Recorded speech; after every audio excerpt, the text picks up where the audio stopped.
The Galactic Council chambers had not seen such chaos in 3,000 years. Representatives from 47 different species screamed, chittered, and broadcast their panic in languages that would have driven lesser beings insane. At the center of the crystalline amphitheater, the massive holographic display showed the impossible. Earth was gone. Not destroyed, not conquered, not even hidden behind some exotic technology. Simply gone, as if it had never existed at all. The star soul burned alone in the void, its third planet erased from reality so completely that even the gravitational echoes had been smoothed away. Admiral Vex-High of the Zephyrian fleet clicked his mandibles nervously as he stared at the readings. His people had been the first to discover humanity 5 centuries ago, back when the galactic powers still thought these strange bipedal creatures might be useful as workers or soldiers. How wrong they had all been. Humans had arrived in the galaxy like a storm. Within 50 years, they had reverse-engineered technology that had taken other species millennia to develop. Within a century, they controlled trade routes that the ancient races had considered their birthright. Their adaptability was terrifying, their innovation relentless, and their refusal to accept limitations had shaken the very foundations of galactic civilization. The Council had made the decision unanimously. Humanity was too dangerous, too unpredictable, too eager to change things that had worked perfectly well for millions of years.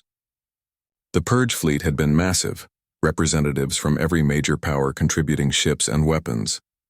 They had surrounded the Sol system with enough firepower to crack a moon, demanded humanity's surrender, and waited for the inevitable capitulation. Instead, the humans had broadcast a single message across all frequencies. A human female, elderly by their standards, had looked directly into the camera with those unnervingly expressive eyes and spoken words that still haunted Vex-High's dreams. You think you know what monsters look like. You're about to learn the difference between a monster and a human who has nothing left to lose. Then Earth had simply vanished, along with every human ship, every human colony, every trace that they had ever existed except for the scars they had left on galactic civilization. Trade networks collapsed overnight. Technological innovations stopped. The dozen or so species that humanity had uplifted to spacefaring status found themselves suddenly alone. Their former protectors gone without explanation. That had been 200 years ago. Now, as Vex-High watched the Council's finest scientists struggle to explain readings that made no sense, he wondered if they had made a terrible mistake. The other counselors seemed to think humanity was simply extinct, that whatever desperate gambit they had attempted had consumed them entirely. But Vex-High remembered those human eyes, the cold calculation behind the emotional mask. Humans didn't give up. They planned. The first sign had been subtle. Ships began disappearing on the outer rim, entire cargo convoys vanishing without a trace. Pirates, most assumed, or perhaps the work of some new predator species from beyond the galactic edge. The missing ships carried nothing particularly valuable, mostly raw materials and basic components. Then the reports started coming in from deep space monitoring stations. Strange energy signatures, glimpses of massive structures appearing on long-range sensors before vanishing again. Gravitational anomalies that suggested the movement of objects too large to be natural, but too coordinated to be random. The Teruvian hegemony had been the first to investigate seriously. Their deep space reconnaissance fleet was the finest in the galaxy, capable of tracking a single ship through hyperspace across half the galaxy. They had sent 3 full battle groups to investigate the outer rim. Anomalies. None had returned.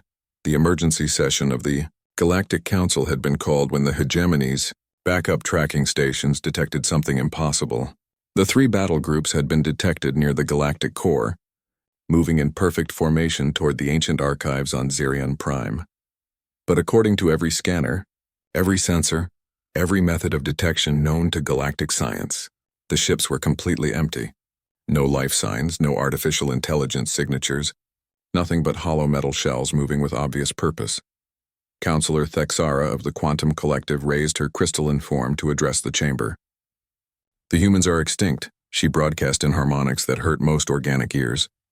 This is some delayed technology. Automated systems carrying out programmed instructions. We should investigate these ghost ships and learn what we can. Admiral Vex-High felt his stomach acid churn. He had fought humans during the border skirmishes before the Purge. He had seen their tactics, their complete disregard for conventional military wisdom, their terrifying ability to turn disadvantages into weapons. Empty ships moving with purpose was not some malfunction. It was a message. The debate raged for hours, while the holographic display continued to show the impossible readings from Sol. Finally, High Counselor Morden of the Elder Alliance called for order. The ancient being's voice carried the weight of 10 million years of galactic stability. Regardless of what these phenomena represent, we must respond. I propose sending an investigation fleet to Sol itself. If humanity is truly extinct, we can finally colonize that remarkably fertile system. If they are not, the pause stretched like a held breath, then we need to know what we face. The vote was close, but the motion passed. As the council began arguing over fleet composition and command structure, Vex High quietly updated his personal files. He added a new entry to his will, made sure his offspring knew where to find his battle honors, and began composing what might be his final message to the Zephyrian High Command. Somewhere in the darkness between stars, he was certain humanity was watching. They had had 2 centuries to plan, to build, to prepare for this moment. The same species that had gone from wooden, sailing ships to faster-than-light travel in less than 1,000 years had been given 200 years of uninterrupted time to work. The galaxy was about to remember why they had been so afraid in the first place. Captain Ylandra had commanded starships for over 3 centuries, but she had never felt as nervous as she did approaching the Sol system. The investigation fleet spread out behind her flagship consisted of vessels from 12 different species, each contributing their finest technology and most experienced crews. On paper, it was the most advanced exploration force ever assembled by the Galactic Council. In practice, it felt like sailing into a storm with no instruments. The fleet had been traveling for 6 weeks through hyperspace, following navigation routes that had been abandoned for 200 years. The space around Sul had been declared a dead zone, officially because of dangerous gravitational anomalies. But Ylandra knew the real reason. Nobody wanted to go near the place where humanity had made their final stand. Her science officer, a nervous klaxon named Tikval, looked up from his sensor array with all 4 of his eyes dilated in confusion. Captain, we're approaching the edge of the Sol system, but these readings don't match any of our historical data. Ylandra's neck tendrils tightened with anxiety. What kind of discrepancies? Everything is wrong. The asteroid belt has been completely restructured. There are artificial objects in orbit around Jupiter that are larger than some moons, and the space around where Earth should be. He paused, his translator struggling with concepts that apparently didn't exist in standard galactic languages. There's something there, but our sensors can't determine what it is. The main view screen flickered to life, showing them their first direct view of the Sol system in 2 centuries. What they saw defied every expectation. The asteroid belt, which historical records showed as a chaotic ring of tumbling rocks, had been transformed into perfect geometric formations. Massive structures, clearly artificial, orbited in precise patterns around the gas giants. And at the 3rd orbital position, where Earth had once spun peacefully around its star, space itself seemed to shimmer and bend. Commander Rethick of the Hegemony Forces leaned forward in his chair, his scaled features reflecting the strange lights from the view screen. Those structures around Jupiter are shipyards. I'm reading construction activity on a scale that shouldn't be possible. How long would it take to build something that size? Tikval's calculations ran for several minutes before he answered. Using known galactic technology and the industrial capacity of our combined civilizations, approximately 3,000 years. Minimum. The communications array suddenly burst to life with incoming transmissions from every ship in the fleet. Captain reports flooded in, all saying the same impossible thing. Their long-range sensors were detecting artificial structures throughout the system, from Mercury to the edge of interstellar space. Not just buildings or stations, but engineering projects that reshaped entire planets and redirected the courses of comets. Ylandra felt her command training warring with an almost primitive fear. Signal the fleet to maintain formation and proceed to Earth's orbital position. All weapons powered but not targeted. We're here to investigate, not to start a fight. The journey to Earth's former location took 12 hours, during which the fleet's combined sensor arrays built up a picture that challenged everything they thought they knew about physics and engineering. The structures they passed weren't just large, They were sophisticated beyond anything in galactic civilization. Materials that shouldn't exist formed shapes that followed mathematical principles no known species had discovered. When they finally reached the coordinates where Earth should have been, they found something that broke their understanding of reality. Space itself formed a perfect sphere, roughly the size of Earth's former orbit.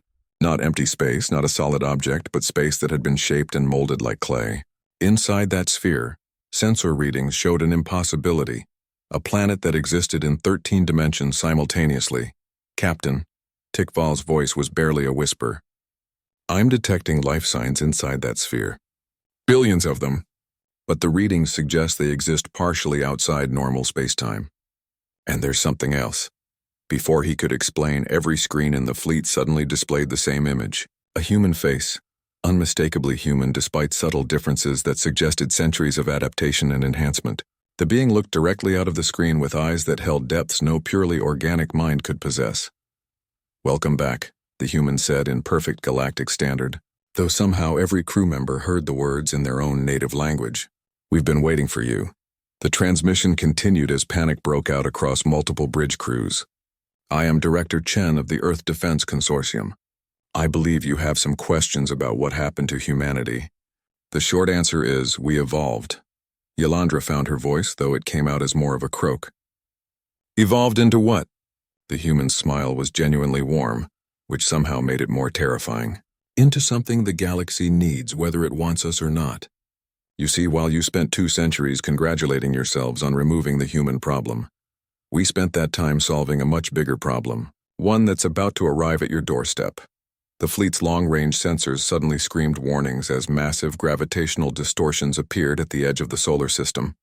Ships began emerging from hyperspace, but these weren't any design from galactic civilization. They were organic, writhing things the size of asteroids, with energy signatures that hurt to look at directly. The Devourers, Director Chen continued as if he were discussing the weather. They've been working their way through galaxies for millions of years, consuming entire civilizations.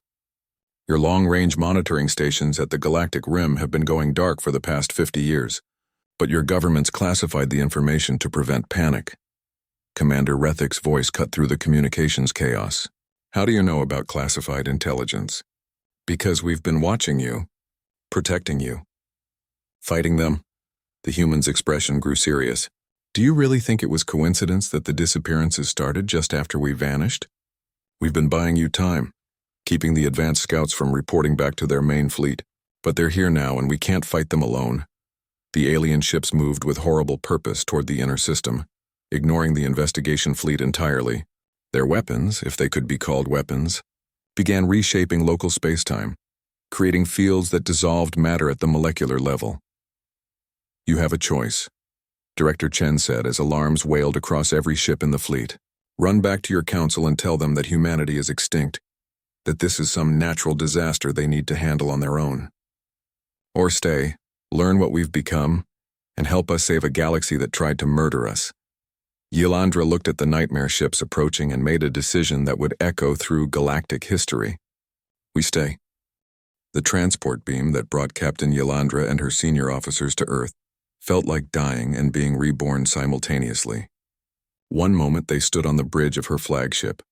The next they materialized in a chamber that existed in more dimensions than their minds could properly process. The walls seemed to stretch infinitely in directions that didn't have names, while somehow remaining comfortably sized.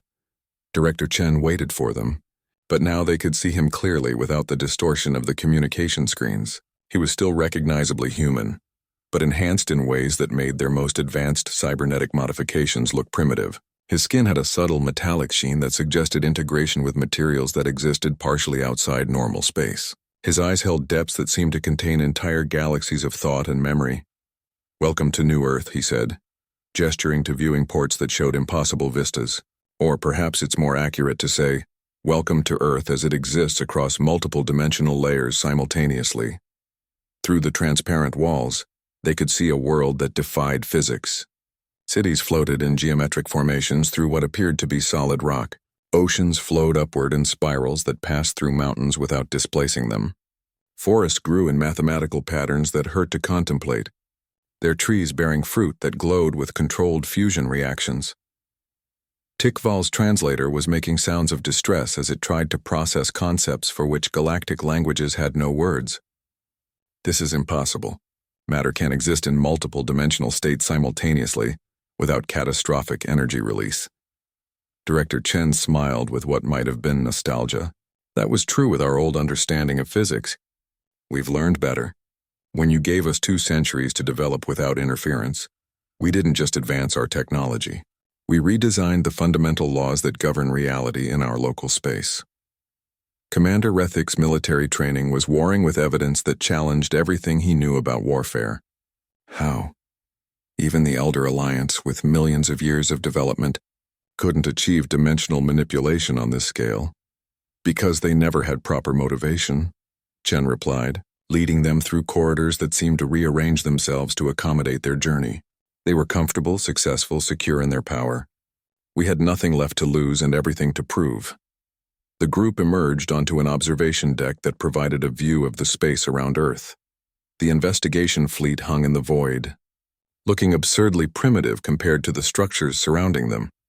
Beyond, the alien ships that Chen had called Devourers were approaching the outer system, their organic hulls pulsing with bioluminescent patterns that made observers feel nauseous. "Let me show you what we learned," Chen said, touching a control surface that responded to thoughts rather than physical contact. The air around them solidified into a 3-dimensional display showing the galaxy as they had never seen it before. Red markers indicated dead zones, entire sectors where space itself had been altered beyond recognition. The pattern was unmistakable. Something was eating the galaxy from the outside in, consuming civilization so completely that even the memory of their existence was being erased from reality. The Devourers aren't just conquering, Chen explained as the display zoomed in on specific zones of destruction. They're harvesting consciousness itself. They feed on the collective thoughts, memories, and experiences of entire species. What's left behind isn't just dead space, it's space that never contained life at all. Yolandra felt her neck tendrils go rigid with horror. "How long have you known?" "We started detecting the signs about 50 years after our departure from normal space. Our dimensional research had given us sensors that could detect consciousness patterns across galactic distances. We watched entire civilizations simply stop existing." The display showed humanity's response, a network of hidden installations throughout the galaxy, camouflaged monitoring stations, and most impossibly, human agents operating in deep cover within galactic civilization itself. The scope was staggering. Humanity hadn't just vanished. They had transformed into a shadow civilization that had been protecting the galaxy without anyone knowing. Every pirate attack on shipping was us acquiring materials for our defenses. Every lost exploration ship was us evacuating the crew before the Devourers found them. Every technical malfunction at border installations was us studying their incursion methods. Tikval's 4 eyes were dilated to their maximum extent. "The Teruvian battle groups that disappeared. You took them?" "Their crews volunteered once we showed them what was coming. They're helping to crew the defensive installations around the galactic core. We've been preparing for this war longer than most species have had written language." The observation deck suddenly filled with new figures, humans in various states of technological and biological enhancement, but also representatives of the dozen species that humanity had uplifted before their departure. The Corvani looked like living crystal formations, their consciousness distributed through mineral matrices that hummed with harmonic frequencies. The Veltar had become energy beings, their original biological forms preserved in quantum containment fields, while their minds operated advanced technology directly. "We didn't just hide," Chen continued. "We learned to see the universe as it really is instead of how our limited perspectives told us it should be. We discovered that consciousness itself is a fundamental force like gravity or electromagnetism. The Devourers are parasites that have learned to feed on that force." A new human approached, her modifications so extensive that she appeared to be made of living light held in roughly human shape. When she spoke, her voice resonated in harmonics that conveyed meaning beyond words. "I am General Harrison, formerly of the Earth Defense Force, currently commanding the multi-dimensional fleet. Captain Yolandra, we need to discuss your immediate tactical situation." The display shifted to show real-time sensor readings from the approaching Devourer ships. Instead of the chaotic organic forms they had appeared to be, the display revealed that each ship was actually a precisely engineered consciousness harvesting device, capable of stripping the thoughts and memories from entire planets in a matter of hours. Your fleet has approximately 6 hours before they reach optimal harvesting position, Harrison continued. Our defenses can protect Earth and the inner system, but your ships will be consumed unless we act now. Yolanda found herself faced with a choice that would define the next phase of galactic history. Behind her were the combined fleets of the Council, representatives of the established order that had ruled the galaxy for millions of years. In front of her was humanity, transformed beyond recognition but still fighting to protect the civilization that had tried to destroy them. "What do you need from us?" she asked. Chen's smile was the first genuinely human expression she had seen from him. "Just trust us, and be ready to learn that everything you thought you knew about the nature of reality was wrong." The first Devourer ship reached the asteroid belt, just as humanity's true defenses came online. What the investigation fleet had mistaken for mining installations suddenly revealed themselves as weapons that operated on principles beyond galactic understanding. Space around the alien vessel began to crystallize, forming geometric patterns that trapped the ship in a web of solidified reality. From the observation deck, Captain Yolanda watched her understanding of warfare crumble, as the humans demonstrated capabilities that redefined the possible. The Devourer ship, which had been reshaping local spacetime with its approach, found itself contained within a bubble where the laws of physics operated according to humanity's preferences, rather than universal constants. "How are you doing this?" Commander Rethick asked, his tactical training struggling to process weapons that seemed to edit reality itself. General Harrison gestured, and the observation deck's walls became transparent displays, showing multiple layers of the battle simultaneously. "We learned that consciousness shapes reality at the quantum level. The Devourers exploit this by consuming collective consciousness and using it to rewrite physical laws in their favor. We fight them by asserting our own understanding of how things should work."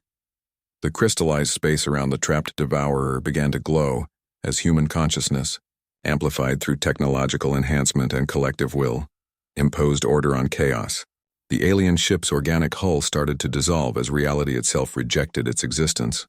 But the victory was temporary. 15 more Devourer vessels emerged from hyperspace, their approach coordinated in ways that suggested a hive intelligence of terrifying sophistication. They moved in patterns that created resonance fields, each ship's reality warping effects amplifying the others. "Phase 2, Director Chen announced, and suddenly the space around Earth erupted with structures that had been invisible moments before. What had appeared to be empty vacuum revealed itself to contain a city-sized complex of installations, each one existing in multiple dimensions simultaneously. Weapons platforms that existed partially outside normal space began targeting the approaching fleet with beams of concentrated conscious intent.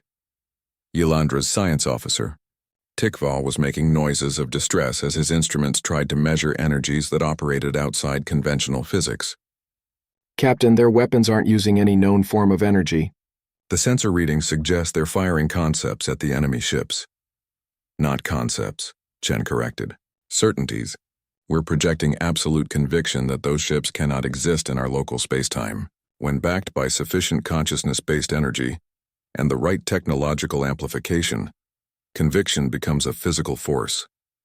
The battle unfolded across multiple dimensional layers simultaneously. On the conventional level, it appeared to be a standard space engagement between advanced fleets. But through sensors attuned to consciousness patterns, the observers could see the real conflict, a war between competing versions of reality, each side trying to impose their understanding of possible and impossible on local spacetime. The investigation fleet found itself caught between forces they couldn't comprehend, their conventional weapons and defenses useless against enemies that attacked by making their ships forget how to exist. Yolanda was about to order a retreat when Harrison's voice cut through the communications chaos. "Captain, we need your fleet's help, but not in the way you might expect. We need you to believe." Before Yolanda could ask what she meant, her consciousness was suddenly expanded beyond the confines of her individual mind. She found herself connected to a vast network of enhanced human and allied minds, their combined thoughts creating a gestalt intelligence capable of perceiving reality across multiple dimensions simultaneously. Through this expanded awareness, she could see the true scope of the war. The Devourers weren't just ships or even a species.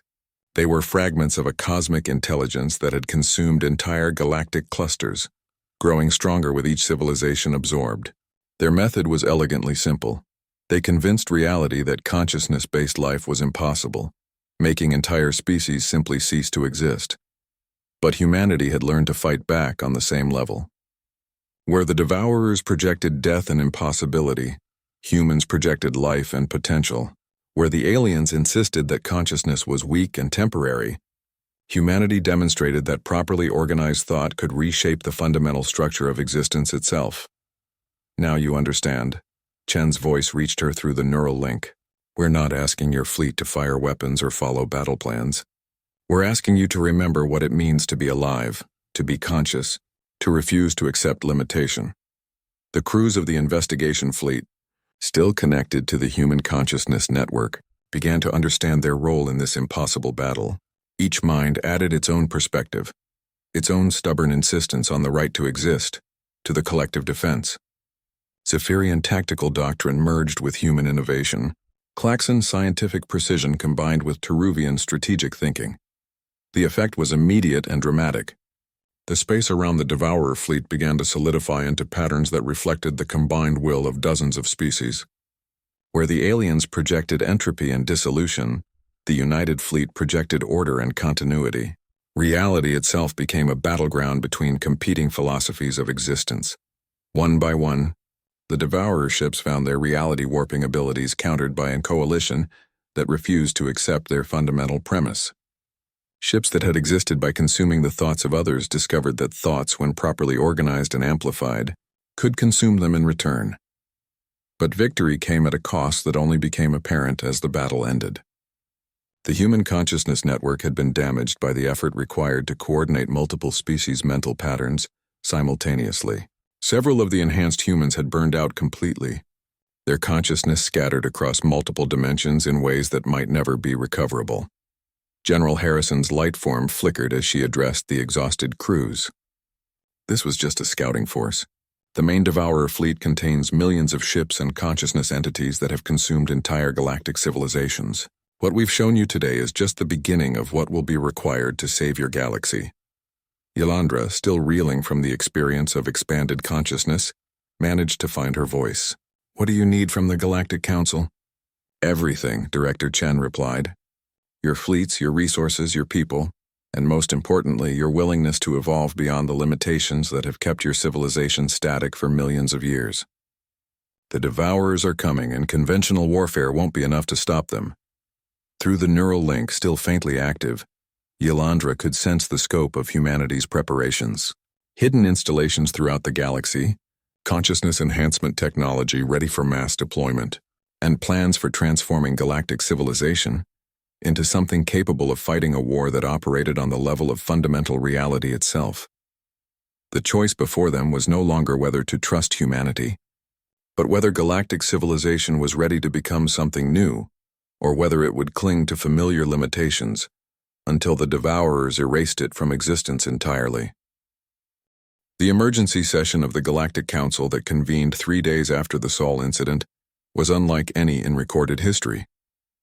Representatives from every major species filled the crystalline amphitheater, their biosignatures painting the air with the chemical signatures of fear, anger, and desperate confusion.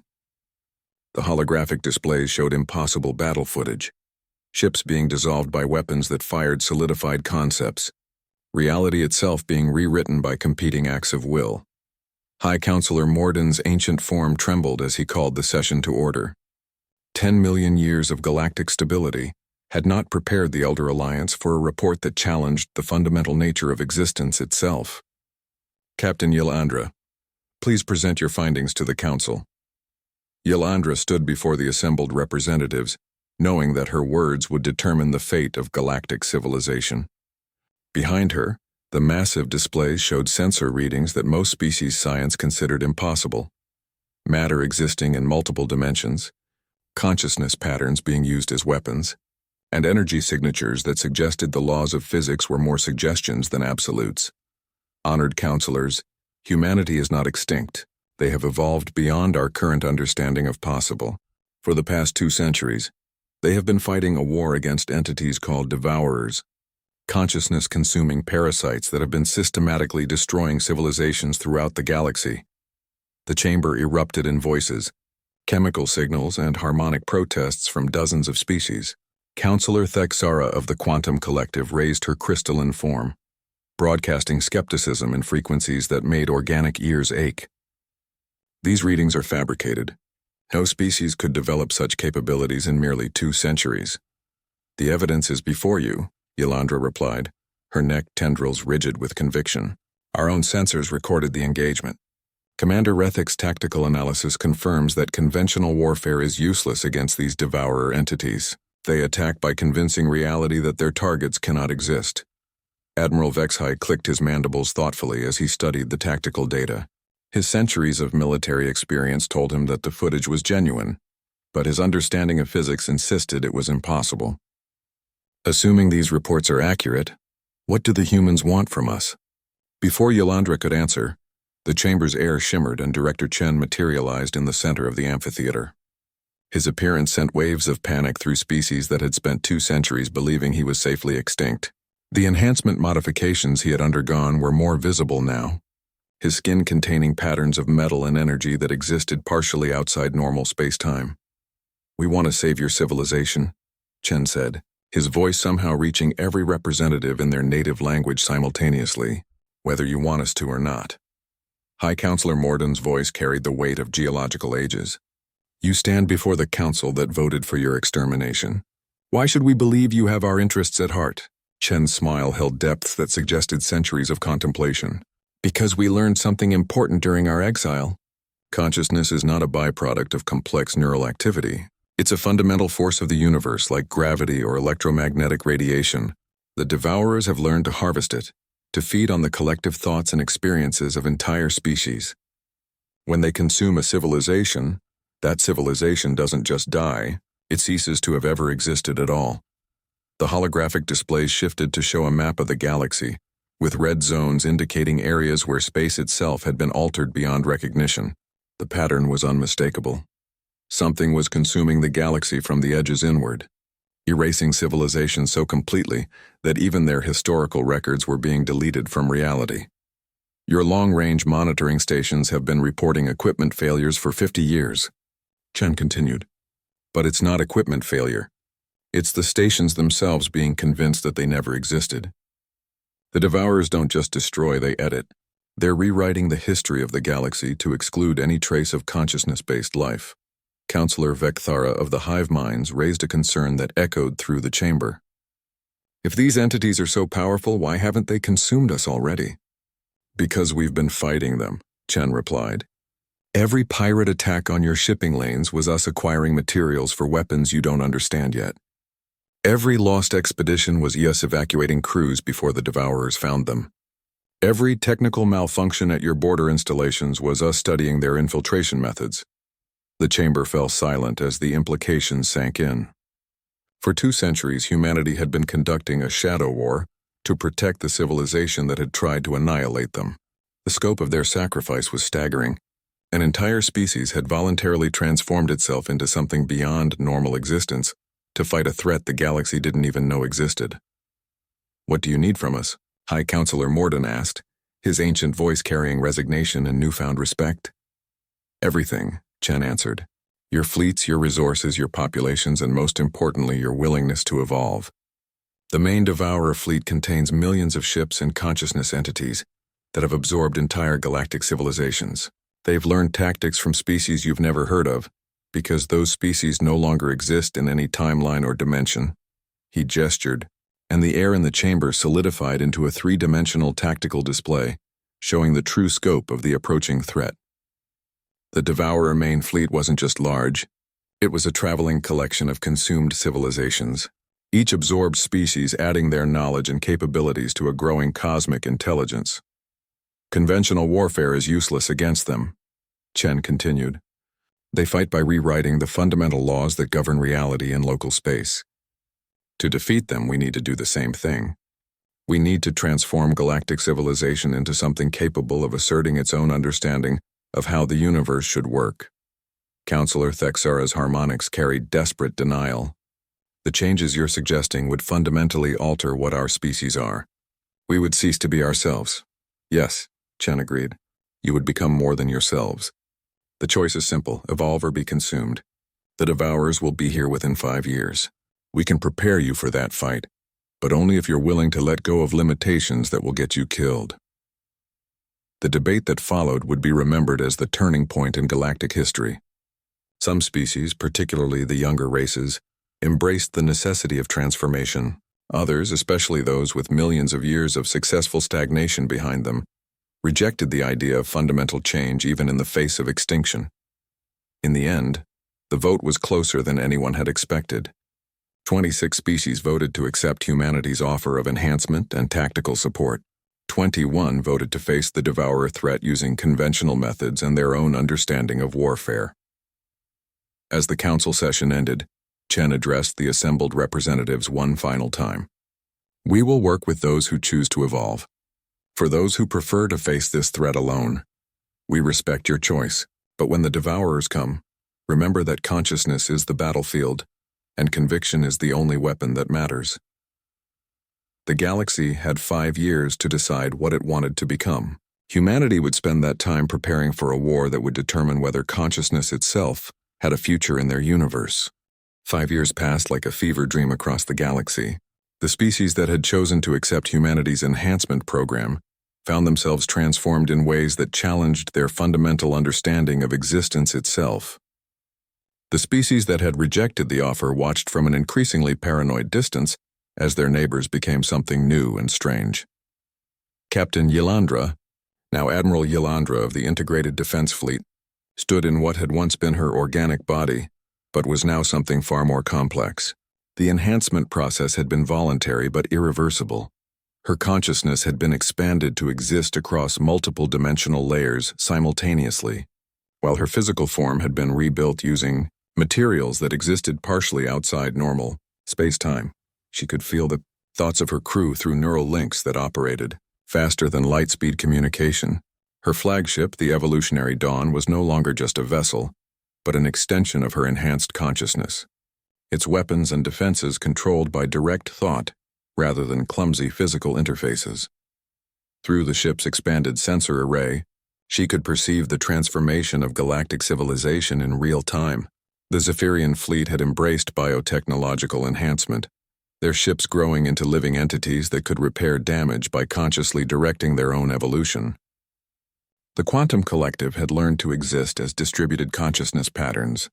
Their thoughts spread across entire star systems while their enhanced minds operated technology that functioned by convincing reality to cooperate. The most dramatic changes had occurred among the younger species that humanity had originally uplifted. The Corvani had become living crystal matrices capable of storing and processing the consciousness patterns of entire civilizations. The Veltar had transcended physical form entirely, existing as energy patterns that could manifest matter by sheer force of organized will, but the transformation hadn't been without cost. Roughly 30% of individuals who underwent enhancement experienced consciousness fragmentation, their minds scattered across multiple dimensional layers in ways that recovery teams were still learning to address. Several entire worlds had been evacuated after reality-shaping experiments went wrong, creating zones where the laws of physics operated according to conflicting sets of principles. Admiral, her consciousness-integrated communications officer, reported through direct mental link. We're receiving priority transmissions from the Galactic Rim monitoring stations. The Devourer Advance Fleet has entered our galaxy. Through her enhanced perception, Yelandra could sense the wrongness approaching from intergalactic space. The Devourer ships moved in formations that created reality distortions across multiple star systems simultaneously. Where they passed, space itself began to forget that consciousness-based life had ever existed there. The main tactical display solidified in the air before her, showing the scope of the approaching threat in dimensions that would have been incomprehensible to her unenhanced mind. The Devourer fleet contained not just ships but absorbed civilizations, each conquered species adding their knowledge and capabilities to a growing cosmic intelligence that spanned multiple galaxies. Director Chen materialized on the bridge, his enhanced form now more energy than matter, held in roughly human shape by conscious will rather than biological structure. Admiral, it's time for the final phase of preparation. We need to link all enhanced consciousness networks across the galaxy into a single defensive matrix. The process of linking consciousness networks across interstellar distances required technology that redefined the possible. Enhanced minds from dozens of species connected through quantum entanglement arrays that operated outside conventional space-time, creating a collective intelligence that spanned the galaxy while maintaining the individuality of its components. Through the expanded network, Ylandra could perceive the galaxy as a living entity. Each enhanced mind contributed its own perspective, its own understanding of reality, to a collective defense that operated by asserting the right of consciousness to exist. The combined will of billions of enhanced beings created reality fields that could resist the Devourer's attempts to edit local spacetime. But the network revealed disturbing information about the species that had rejected enhancement. The 21 species that had chosen to face the Devourer threat using conventional methods were already being consumed. Not destroyed in battle, but systematically edited out of existence as the Devourer advanced scouts convinced reality that they had never existed at all. We have to help them. Admiral Ylandra broadcast through the consciousness network, her thoughts resonating with enhanced beings across the galaxy. We can't, General Harrison responded from her position commanding the multidimensional fleet. They rejected the enhancement that would allow them to participate in consciousness-based warfare. Their minds can't interface with our defensive networks without fragmenting completely.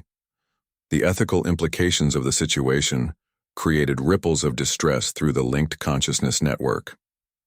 Humanity had learned to fight the Devourers by becoming something beyond normal existence, but that transformation meant they could no longer effectively protect those who remained unenhanced. There is another option, Chen announced, his enhanced awareness revealing possibilities that individual minds couldn't perceive. We can extend our consciousness fields to protect unenhanced species, but it would require us to accept responsibility for their thoughts and decisions. We would essentially be thinking for them to keep them real. The debate that followed took place across multiple dimensional layers simultaneously, enhanced minds considering implications at speeds that made normal thought seem glacial. The choice was stark. Allow the unenhanced species to face annihilation alone, or assume a level of control over their existence that bordered on mental domination. In the end, the decision was made by humanity itself. The original human consciousness, patterns that had been preserved throughout the enhancement process, cast the deciding vote. They would protect galactic civilization whether that civilization wanted protection or not. The implementation required the most complex consciousness field manipulation ever attempted. Enhanced humans and their allies extended their reality assertion networks to encompass the territories of unenhanced species, creating protective bubbles where conventional matter and energy could exist despite the Devourer presence. The unenhanced species found themselves living in worlds where their technology worked perfectly. Their physics operated normally and their thoughts remained private and individual. They had no idea that every moment of their existence was being maintained by enhanced minds that were consciously insisting on their right to be real. As the Devourer main fleet approached the galactic core, the final defensive preparations fell into place. The galaxy had become something new, a hybrid civilization, where enhanced consciousness networks maintained reality fields that protected both themselves and the unchanged species that dwelt within them. The war that was coming would determine not just the fate of their galaxy, but whether consciousness itself would continue to exist in their universe. Humanity had returned to claim not a throne, but the right to define what being alive meant in the face of cosmic forces that insisted life was impossible.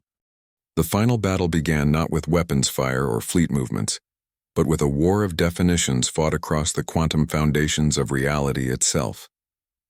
The Devourer main fleet emerged from intergalactic space like a cancer in the cosmic order, their ships numbering in the millions and carrying the absorbed consciousness patterns of entire galactic civilizations.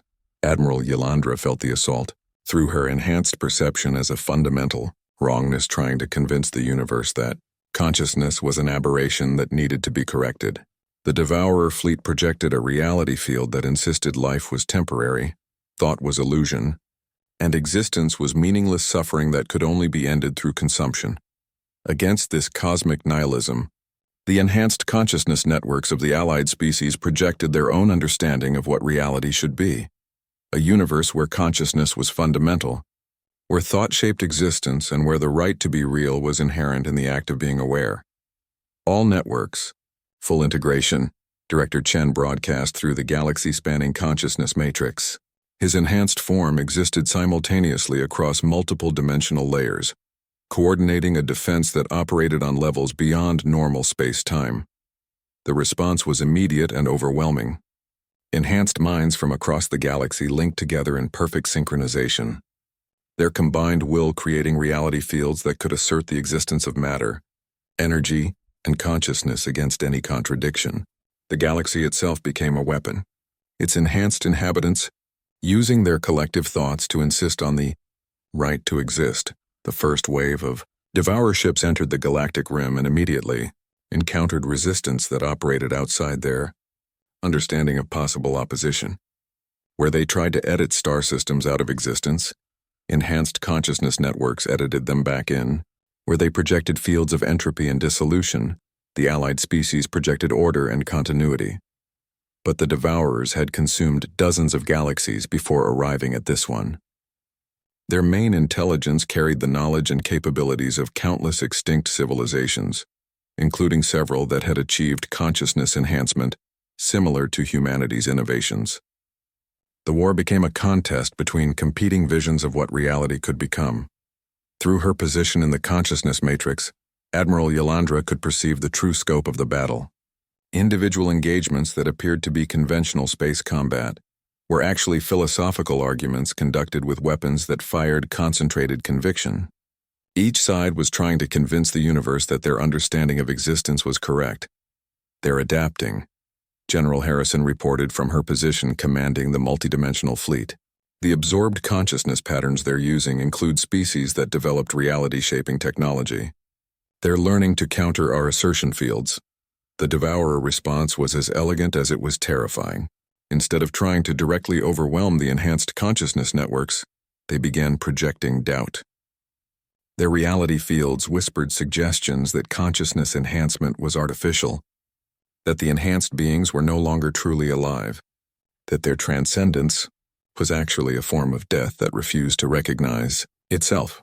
Several enhanced individuals began experiencing consciousness fragmentation as doubt ate away at their certainty about their own existence.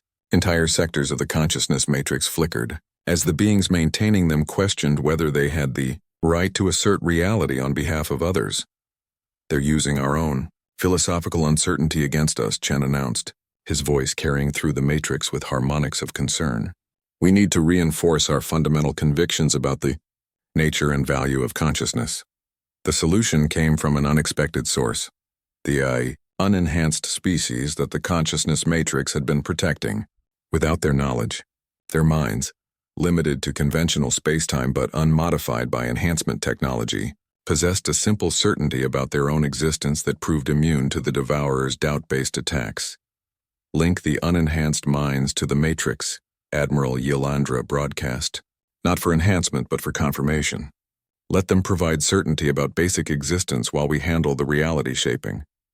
The integration was unprecedented. Enhanced consciousness networks that could reshape reality, linked with unmodified minds that simply knew, without question, that they were real. The combination created a hybrid matrix that possessed both the power to edit reality and the unshakable conviction that consciousness had the right to exist. The effect on the battle was immediate and decisive. Where enhanced beings had been wavering under the devourer's philosophical assault, they now found their certainty reinforced by billions of unenhanced minds that had never questioned their own reality. The consciousness matrix stabilized and began pushing back against the invading fleet with renewed conviction. But the devourers had one final gambit. Their main intelligence, a composite consciousness that had absorbed entire galactic civilizations, projected itself directly into the consciousness matrix. It appeared not as an enemy to be fought, but as a teacher offering wisdom. The universe was vast, consciousness was temporary, and the suffering of existence could only be ended through transcendence into non-being. For a moment that lasted subjective centuries, the enhanced consciousness networks wavered as the accumulated wisdom of dozens of extinct galaxies whispered that perhaps consciousness was indeed a cosmic mistake that needed correction. The response came from humanity itself, not the enhanced versions but the core consciousness patterns that had been preserved throughout their transformation. The voice that answered the devourer intelligence carried the stubborn defiance that had driven humans from stone tools to faster-than-light travel in a few thousand years. "You're wrong," the collective, human response resonated through the consciousness matrix. Consciousness isn't a mistake to be corrected. It's the universe learning to understand itself. Every thought, every dream, every moment of awareness adds to the total knowledge of what existence means. You don't transcend by ceasing to exist. You transcend by choosing to exist despite the difficulty.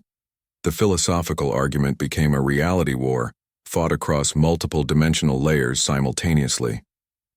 The devourer intelligence projected the accumulated despair of countless extinct civilizations, the weight of suffering that consciousness brought to the universe, the peaceful silence that awaited beyond existence. Against this, the consciousness matrix projected hope, curiosity, and the stubborn insistence that existence was worth the effort required to maintain it. Enhanced beings throughout the galaxy added their own conviction to the defense. Consciousness might be difficult, but it was also beautiful, creative, and necessary. The war ended not with the destruction of the Devourer fleet but with its transformation. Exposed to the combined conviction of an entire galaxy that consciousness was valuable, the absorbed civilizations within the Devourer intelligence began to remember why they had chosen to exist in the first place. One by one, they separated from the main intelligence and chose to return to individual existence. What had been a fleet of consciousness-consuming parasites became a collection of restored civilizations, their knowledge and experience intact but their nihilistic philosophy abandoned. The galaxy found itself populated not just by its original inhabitants, but by dozens of species that had been considered extinct for millions of years. As the crisis ended, Director Chen addressed the transformed galaxy through the consciousness matrix that now connected every thinking being, from the galactic core to the rim. "We didn't win by being stronger or smarter. We won by being certain that consciousness in all its forms has the right to exist. The universe is vast and sometimes hostile, but as long as we're willing to think, to dream, and to insist on our own reality, we'll find ways to make existence worth the effort." Humanity had indeed returned to claim their throne, but the throne was not dominion over other species. It was the right to define what consciousness could become when it refused to accept limitation, and the responsibility to ensure that right was protected for every thinking being in the universe.